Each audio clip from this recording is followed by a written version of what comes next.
আসসালামু আলাইকুম। Nakla pilot model উচ্চ বিদ্যালয় কর্তৃক আয়োজিত অনলাইন ক্লাসে সবাইকে স্বাগতম। সুপ্রিয় শিক্ষার্থীবৃন্দ, আশা করি তোমরা ভালো আছো।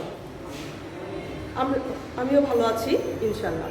আমরা গত ক্লাসে সপ্তম শ্রেণীর বিজ্ঞান প্রথম অধ্যায় নিয়ে আমরা আলোচনা করেছিলাম অণুজীব সম্পর্কে। তো আজ আমরা এর বাকি অংশ ব্যাকটেরিয়া সম্পর্কে আমরা আলোচনা করব। গত ক্লাসে আমরা ভাইরাস নিয়ে আলোচনা করেছিলাম, আজ আমরা ব্যাকটেরিয়া নিয়ে আলোচনা করব। এখন ব্যাকটেরিয়া সম্পর্কে তোমরা গত ক্লাসে কিছুটা জেনেছ যে ব্যাকটেরিয়া হচ্ছে প্রোক্যারিওটা বা আদি কোষী। এদের সুসংগঠিত কি নাই, নিউক্লিয়াস নাই। এদের দেখতে কি লাগে, অণুবীক্ষণ যন্ত্র লাগে। এগুলো আমরা আগের ক্লাসে জেনেছি। তাহলে আজ আমরা ব্যাকটেরিয়া সম্পর্কে একটু বিস্তারিত জানব যে ব্যাকটেরিয়া হলো আদি নিউক্লিয়াসযুক্ত অসবুজ এককোষী এবং অণুবীক্ষণিক একটা জীব। অণুবীক্ষণিক জীব মানে হচ্ছে কি, যে অণুবীক্ষণ যন্ত্র ছাড়া এদেরকে দেখা যায় না।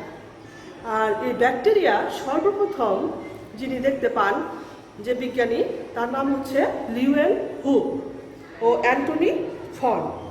সর্বপ্রথম এরা ব্যাকটেরিয়া দেখতে পান। ব্যাকটেরিয়ার কোষ হচ্ছে গোলাকার, দন্ডাকার, কমাকৃতি, পেঁচানো ইত্যাদি। তাহলে ইত্যাদি দেহের আকৃতির উপর ভিত্তি করে এদেরকে 4 ভাগে ভাগ করা যায়। তাহলে ব্যাকটেরিয়াকে কয় ভাগে ভাগ করা যায়?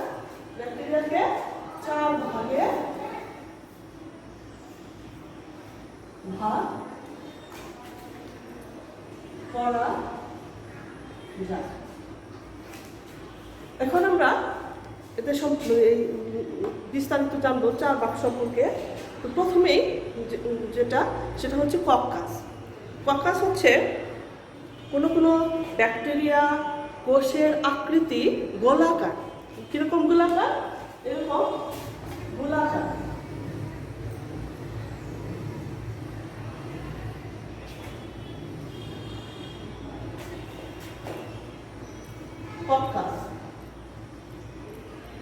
কক্কাস যে ব্যাকটেরিয়া, এর আকৃতিটা হচ্ছে কিরকম?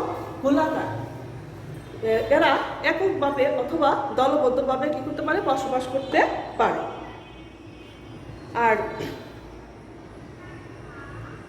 যেমন এই কক্কাস ব্যাকটেরিয়া একটা রোগ সৃষ্টি করে, মানবদেহে একটা রোগ সৃষ্টি করে। সেই রোগটার নাম হচ্ছে কি? নিউমোনিয়া। নিউমোনিয়া সাধারণত ছোট বাচ্চাদের এবং বৃদ্ধ যারা তাদের হয়ে থাকে। তারপর 2 নম্বর যেটা আছে সেটা হচ্ছে ব্যাসিলাস। ব্যাসিলাস ব্যাকটেরিয়া, এরা দেখতে কিরকম? ব্যাসিলাস তো দেখতে লম্বা, দন্তের ন্যায়। ব্যাসিলাস হচ্ছে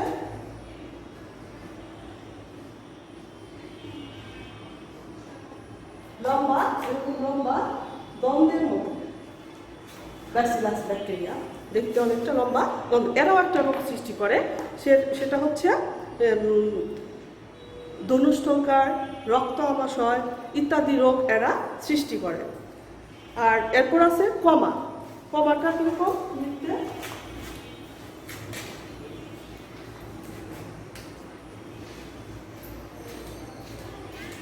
কমাটা দেখতে অনেকটা কমার মতো, এরকম গোল কমার মতো।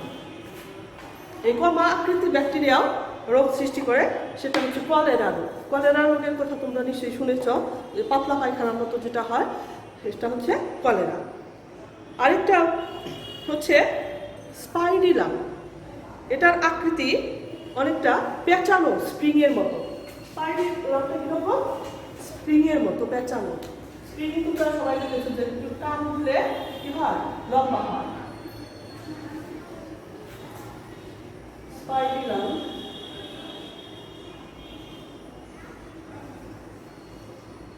এটা এরকম স্প্রিংয়ের মতো, কিরকম? পেঁচানো। স্পাইরিলাম। এই হচ্ছে আমরা তাহলে কি বললাম, যে ব্যাকটেরিয়াকে আমরা কয় ভাগে ভাগ করতে পারি? 4 ভাগে ভাগ করতে পারি। একটা হচ্ছে কক্কাস, একটা হচ্ছে ব্যাসিলাস, একটা হচ্ছে কমা, আর একটা হচ্ছে স্পাইরিলাম। এই 4 প্রকার ব্যাকটেরিয়া সম্পর্কে আমরা আলোচনা করলাম। আর এখন আমরা পড়ব ব্যাকটেরিয়ার উপকারিতা সম্পর্কে। ব্যাকটেরিয়া আমাদের অনেক উপকার করে। এক নম্বর সেটা হচ্ছে মৃত জীবদেহ ও আবর্জনা পচাতে সাহায্য করে। এখন তোমরা একটু চিন্তা করো, আমরা বাসা বাড়িতে যে প্রতিদিন যে রান্না বান্না করার পরে যে উচ্ছিষ্টগুলি বের হয়, এগুলি আমরা কী করি? ফেলে দিই। এগুলি যদি না পচতো তাহলে কী হতো? পৃথিবী একবারে এই ময়লা আবর্জনার স্তূপ হয়ে যেত। তাহলে ব্যাকটেরিয়া আমাদের অনেক উপকার করে। কী করে? এই ময়লা আবর্জনা মৃত জীবদেহ পচাতে কী করে? সাহায্য করে। আর একমাত্র ব্যাকটেরিয়া কী করে? প্রকৃতি থেকে নাইট্রোজেন মাটিতে সংবন্ধন করে, মানে মাটিটাকে একটু ঝুরঝুরে করে দেয়, নরম করে দেয়, যার ফলে চাষাবাদের জন্য সাহায্য করে। আরেকটা হচ্ছে ব্যাকটেরিয়া পাট থেকে আঁশ ছাড়াতে সাহায্য করে। পাট থেকে কী করে? আঁশ ছাড়াতে সাহায্য করে। আর আমরা আরেকটা মজাদার খাবারের কথা তোমরা সবাই জানো, দই। আমরা বিয়ে বাড়িতে বা অনুষ্ঠানে, জন্মদিনে আমরা সবাই খাই এই দই। দুধটাকে মানে পচাতে এই ব্যাকটেরিয়া কী করে? সাহায্য করে এবং দই তৈরিতে সাহায্য করে। আর বিভিন্ন জীবন রক্ষাকারী অ্যান্টিবায়োটিক যে ঔষধ, এই ঔষধ তৈরি হয় কোথা থেকে? এই ব্যাকটেরিয়া থেকেই এই জীবন রক্ষাকারী ঔষধ তৈরি হয়। ব্যাকটেরিয়া আরেকটা হচ্ছে জিন প্রকৌশলের মূল ভিত্তি। এটা তোমরা বড় হলে একটু বুঝতে পারবে যে এটা সম্পর্কে আলাদা একটা সাবজেক্ট আছে পড়ালেখা করা, যে জেনেটিক ইঞ্জিনিয়ারিং। যেটা এই জেনেটিক ইঞ্জিনিয়ারিংয়ে যে পড়ালেখা, এই পড়ালেখা করতেও এই ব্যাকটেরিয়া কী করে? সাহায্য করে। তাহলে আমরা ব্যাকটেরিয়ার উপকারিতা সম্পর্কে আমরা জানলাম। এবার আমরা একটু ছত্রাক সম্পর্কে জানব।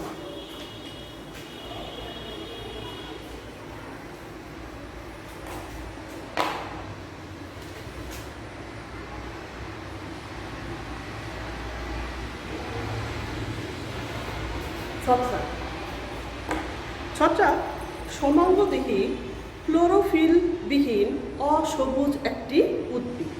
তাহলে ছত্রাক কি? সমাঙ্গদেহী ক্লোরোফিলবিহীন। এখন ক্লোরোফিলের অভাবে এরা কী করতে পারে না? সালোক সংশ্লেষণ করতে পারে না। আমরা জানি সালোক সংশ্লেষণের যে উপাদানগুলি আছে তার মধ্যে ক্লোরোফিল একটা উপাদান। এই একটা উপাদান না থাকলে সালোক সংশ্লেষণ ঠিকমতো উদ্ভিদ করতে পারে না এবং নিজের খাদ্য নিজে তৈরি করতে পারে না। সেরকম ছত্রাক কী করতে পারে না? নিজের খাদ্য নিজে তৈরি করতে পারে না, কারণ এদের দেহটা কি? অসবুজ। এদের দেহে কি নাই? ক্লোরোফিল নাই। সেজন্য তারা এই নিজের খাদ্য নিজে তৈরি করতে পারে না এবং খাদ্যের জন্য তারা অন্যের উপর কি? নির্ভরশীল। এরা পরভোজী অথবা মৃতভোজী। এখন পরভোজীর কথাটা কি? পরভোজী হচ্ছে যারা পচা বাসি খাদ্যদ্রব্যের উপর কী করে? জন্মায়। যেমন পরভোজী ছত্রাক পচা বাসি খাদ্যদ্রব্য, ফলমূল, শাকসবজি, পাউরুটি, ভেজা পাউরুটি, গোবর, চামড়া ইত্যাদির উপর এসব ছত্রাক কী করে? জন্মায়। আর মৃতভোজী সেটা মৃত জীবদেহ বা জৈব পদার্থপূর্ণ মাটিতে জন্মায়। জৈব পদার্থপূর্ণ মাটি কোনগুলি? যেমন খড়, গোবর মিশ্রিত যে মাটিগুলি, সেই সব মাটিতে এসব ছত্রাক কী করে? জন্মায়। এখন আমরা ছত্রাকের যে অর্থনৈতিক গুরুত্ব বা উপকারিতা সম্পর্কে একটু জানব।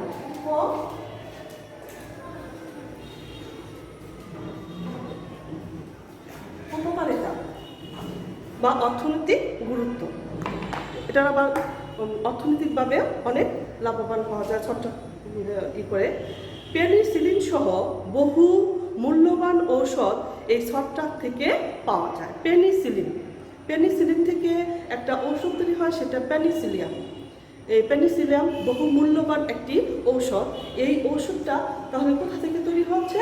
এই ছত্রাক থেকেই তৈরি হচ্ছে। পাউরুটি তৈরিতে, পাউরুটি তোমরা সবাই খাও, কিন্তু পাউরুটি কী দিয়ে ফুলানো হয় সেটা জানো?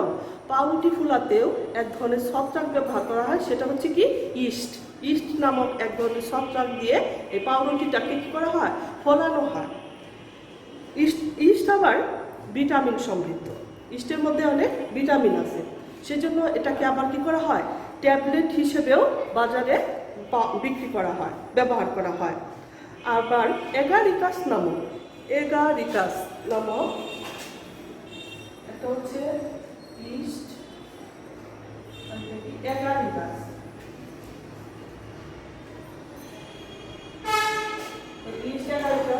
এই এগারিকাস নামক যে ছত্রাক, এটা মাশরুম হিসাবে শৌখিন খাদ্য হিসেবে অনেক হোটেল রেস্তোরাঁ এটা কি করা হয়, বিক্রি করা হয়। আবার বর্তমানে আমাদের দেশ সহ বহু দেশে এটা চাষ করা হচ্ছে বাণিজ্যিকভাবে লাভবান হওয়ার জন্য। আর আবর্জনা পচিয়ে মাটিতে মেশাতেও ছত্রাকের ভূমিকা অপরিসীম। তাহলে আমরা কি করলাম, ছত্রাকের অর্থনৈতিক গুরুত্ব বা উপকারিতা, এটার আবার কিছু অপকারিতাও আছে।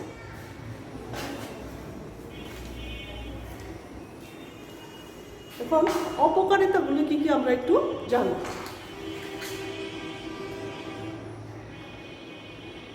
অপকারিতা ছত্রাক মানুষ, জীবজন্তু, উদ্ভিদের বহু রোগের জন্য এই ছত্রাক দায়ী। ছত্রাক মানুষের কিছু রোগ সৃষ্টি করে, যেমন দাঁত, চলম, চুলি, খুশকি ইত্যাদি রোগ কী করে, সৃষ্টি করে।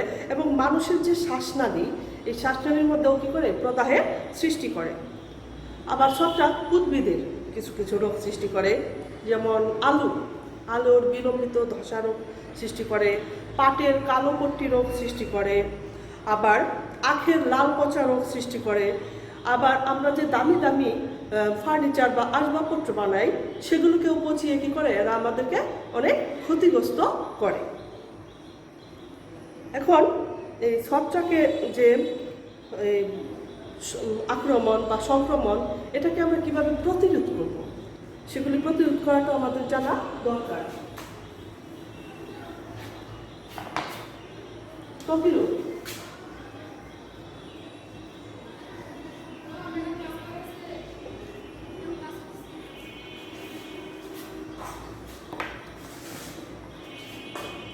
ছত্রাক কিভাবে আমরা প্রতিরোধ করব। ছত্রাক আক্রান্ত ব্যক্তি যে রোগ, এটা কীরকম, খুবই ছোঁয়াচে একটা রোগ। ছত্রাক আক্রান্ত রোগটা কীরকম, খুবই ছোঁয়াচে একটা রোগ। অর্থাৎ আক্রান্ত ব্যক্তির সংস্পর্শে এলে এই রোগ কী হতে পারে, সংক্রমিত হতে পারে। তাহলে যে ব্যক্তিকে ছত্রাকে আক্রমণ করবে, তার কাছে আমরা কী করব না, যাব না। এবং তার যে ব্যবহৃত জিনিসপত্র, আক্রান্ত ব্যক্তি যেসব জিনিস ব্যবহার করে, যেমন মনে করো কাপড় চোপড়, চিরুনি, টুপি, স্যান্ডেল, এগুলি আমরা কী করব না, ব্যবহার করব না। আবার ছত্রাক জনিত রোগে আক্রান্ত ব্যক্তির সংস্পর্শে আমরা কম আসবো, মানে তার সাথে যে একবারে সম্পর্ক রাখবো না তা না, মানে তার সাথে একটু দূরত্ব রেখে আমরা কথা বলবো।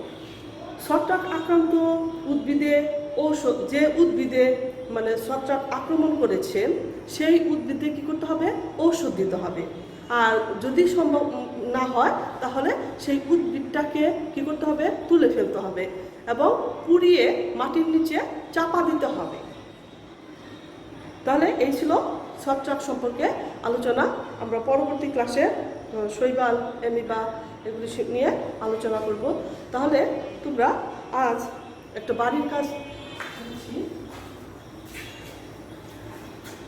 কাজটা সবাই বাড়িতে ভালোভাবে করবে।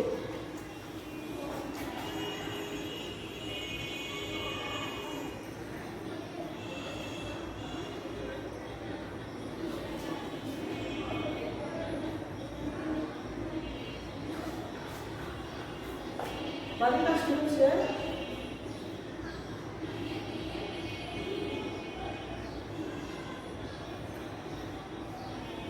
ব্যাকটেরিয়া উপকারিতা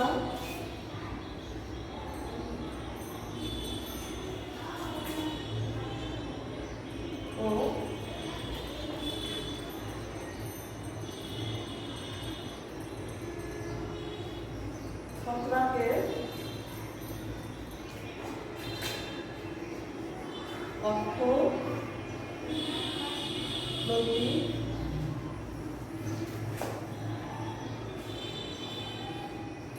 গুরুত্ব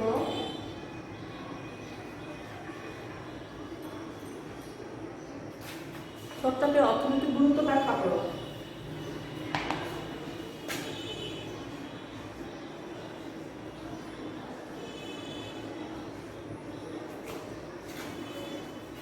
তাহলে তোমরা ক্লাসগুলি সবাই মনোযোগ সহকারে দেখবে এবং বাড়িতে বসে অনুশীলন করবে।